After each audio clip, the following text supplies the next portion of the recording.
Well, they're aggressive, always trying to bluff. You know, Joe Messina was like that too.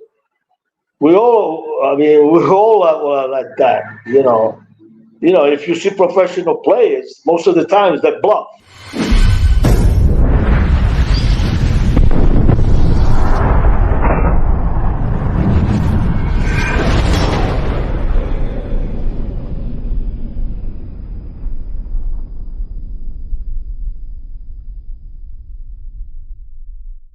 Welcome to this episode of Chatting with Staxx. I'm your host, Bill Staxx, and today I got Gino.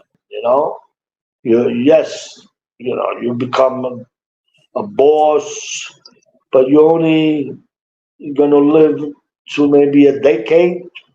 Carlo Gambino, they were gonna get Gambino.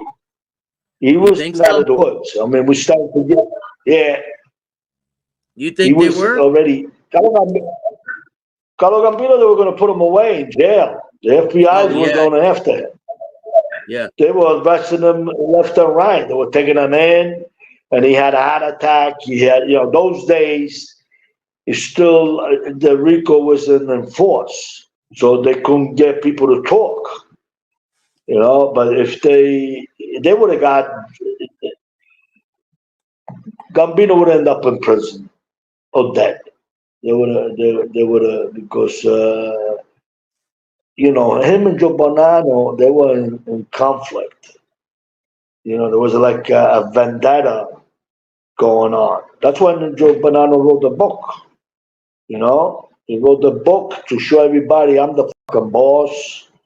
Nobody's going to do anything about it because I would bring the zip from Sicily and we all got it out, Yeah. And that's why they give him the pass. People say they put him in exile, Do you think that was a huge mistake for him to write that book?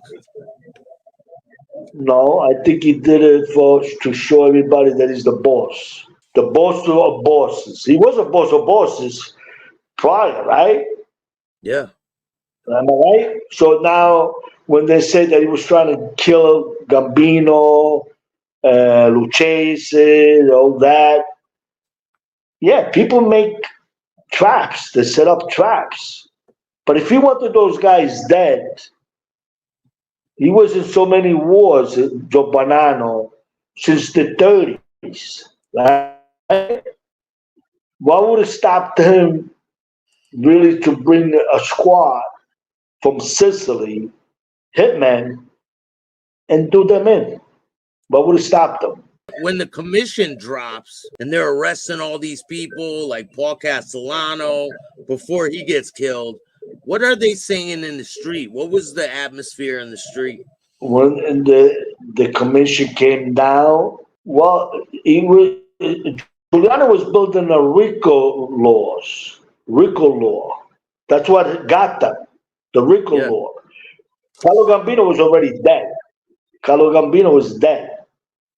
He was already dead, 10 years? Yeah, 76, right? Yeah, so he was already dead. So Giuliani, he got this law that if the RICO stands that if they catch you, that you're a soldier doing a hit, and you're under Paul Castellano, right? Yeah. They were going to charge him with the murder too. So that's the RICO. Do you remember when Paul Castellano gets killed? Yeah. And yes. Did you ever meet Sammy Gravano? No. He was from Brooklyn. What were your thoughts when Paul Castellano was killed? They set him up. They set him up. Well, I don't know if people understand what really happened there. They get story from the journalism and about what was his name? Quack. What's his name? Angelo Ruggiero. Yeah. Dealing heroin. with Gotti and the other guys. So that was a no-no with Carlo Gambino. If you deal with drugs, you're gonna get killed. Okay, so John Gotti was under Neil Della Croce. Neil Della Croce was his own power. Neil Della Croce was the man in the Gambino family. He had all the muscles, they call it, all the heavy hitters, you know. Johnny was just one of the guys. You know, there was other groups from New York, from Brooklyn, from Manhattan, that they were under Neil. So for Neil, he wanted to protect John. You know, John didn't do nothing. It was the other guys who were doing it. Angelo Ruggiero supposed to be related to Neil Della Croce. So it was a family thing, you know? Yeah. So he was trying to protect Angelo Ruggiero from getting killed. And that stalled. So when Neil Della Croce died, who was going to protect them anymore? Paul was going to do with them whatever he wanted to do with them, you know? So what happened? They said, let's do it first before they do it to us.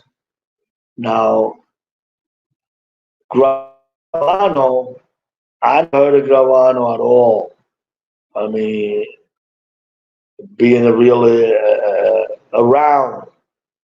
He probably came in for a short time and he got on the with this captain, old timer, that he groomed him, and then the guy died, and then he went under, I guess, Neil, you know, because Neil had all the heavy hitters, all the shooters. Yeah. So Gravano was a killer, right? Gravano was a killer, you know, and there's a lot of guys like that. They, you know, most of the family like guys that do business, money makers, they own business, they go, and you need the muscles too, the shooters, you know, they got no business ambition, but they're enforcers. So that's what they have. And Neil was an enforcer, you know, he wanted to, but he didn't have maybe the brain to be the commanding chief, a godfather. So that's why he worked with Paul Castellano, because Paulie was a moneymaker, you know, with the skyscrapers, with the cement, you know, the garbage, you Unions. know, everything, you know, the Yeah. guy, you know, so, and everybody liked the Paul, the bosses. Salerno liked him, the Chin liked him. They made money. They made a lot of big money with him. So they all got busted right with the commission. Chin is playing like he's sick, senile, right? Yeah. I mean, the government's on top of him. He knows he can do nothing. So that's why John was walking around after he killed Castellano. You know what I mean? But they tried to kill him a few times, but they missed. The FBI's were there watching, and they busted the guys that were taking a shot at her, you know, on Liberty Avenue. So that's why Johnny was running around untouchable, because the feds were watching him. You know, they were protecting him really, because they Yeah, were but going to take everybody down. do you believe that John Gotti and Sammy Gravano were in the car after they killed Paul Castellano and drove by the body? I don't know. That's very, how do you say, facts, you know, like, I don't know. I don't think so, but you never know.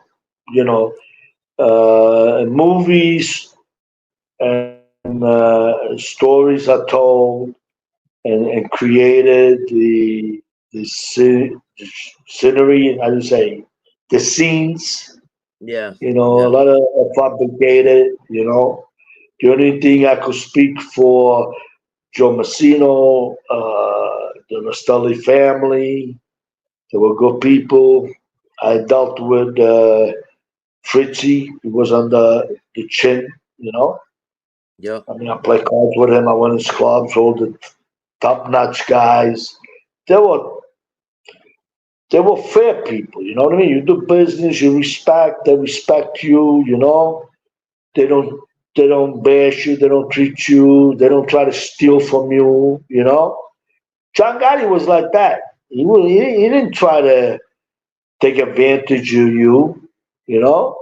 I mean, I played cards with him a lot of times, you know. did he When you lose? win a table, Was huh? was he a good card player? Well, you know, they aggressive, always trying to bluff, you know. Joe Messina was like that too. We all are like that, you know. You know, if you see professional players, most of the times they bluff, you know, but they know to keep a straight face and they know, you know, they read your eyes, you know. It's a chess game. So he was a degenerate. I used to see him at the Roosevelt racetrack. You know, that was just gambling. Everything was gambling. You know, I was too. I lost a lot of money, and Joe took advantage of me too because he took me, you know, on a game in Brown Beach with the Russian Jews, millionaires, because he couldn't get it off. And I went there with free, and then he me. I was supposed to get 25% of the game, and he cheated me out to 10%. You know, he put me down to, yeah, it was bad. It was bad. It was just, after I lost a lot of money. Yeah. I was young, you know, Yeah. trying to make my bones with the wrong people, you know. But I'm here, he's not, and a lot of other people are not, right? How were you able to So, get out of that life? Like, what path did you take after the commission happens and all that? What direction did your life go in?